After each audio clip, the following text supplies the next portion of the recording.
नमस्कार मित्रांनो, परतीच्या पावसाने खूप मोठ्या प्रमाणात कपाशी पिकाचे नुकसान केलेले आहे.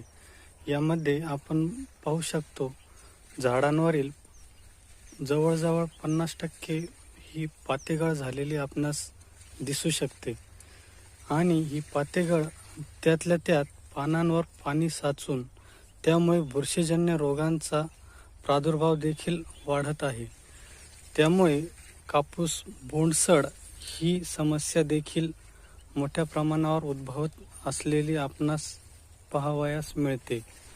तर या गोष्टींच्या नियंत्रणासाठी आपण कापूस पिकामध्ये बुरशीजन्य रोगाचा नियंत्रण मिळवण्यासाठी तसेच बोंडसड वर प्रामुख्याने चांगल्या पद्धतीने नियंत्रण मिळवण्यासाठी आपण ब्ल्यू कॉपर म्हणजेच कॉपर ऑक्झिक्लोराइड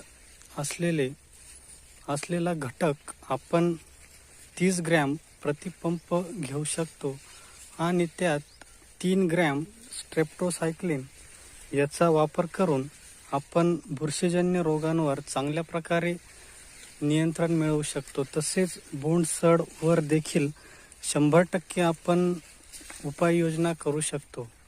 तसेच आता पातेगळ तर भरपूर झालेले आहे, त्यामुळे जे बोंड आता सध्या आपल्या पिकावर उपलब्ध आहे त्या बोंडांची साईज व वजन कसे वाढवता येईल यावर आपणास लक्ष देण्याची गरज आहे.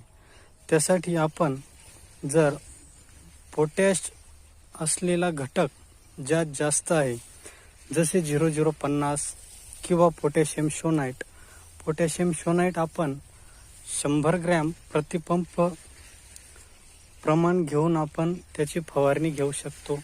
किंवा जर 0050 मॅग्नेशियम सल्फेट आणि बोरॉन यांचे कॉम्बिनेशन करून देखील आपण फवारणी घेतली असता या प्रकारे या रोगावर आपण चांगल्या प्रकारे नियंत्रण मिळवू शकतो. आपण पाहू शकतो तर हे लाल्या रोगाचा देखील प्रादुर्भाव झाडांवर झालेला दिसून येतो. तर हे रोखण्यासाठी आपल्याला मॅग्नेशियम सल्फेट हे खूप चांगल्या प्रकारे काम करताना दिसून येते. तर मॅग्नेशियम सल्फेट 100 ग्रॅम प्रतिपंप तसेच अन्न घटकाचे चांगल्या प्रकारे वहन करण्यासाठी बोरॉन या घटकाचा चांगल्या प्रकारे उपयोग होत असतो. त्यामुळे बोरॉन आपण प्रतिपंप 20 ग्रॅम याप्रमाणे आणि त्यासोबतच 0050 किंवा 13045 या दोघांपैकी एक आपण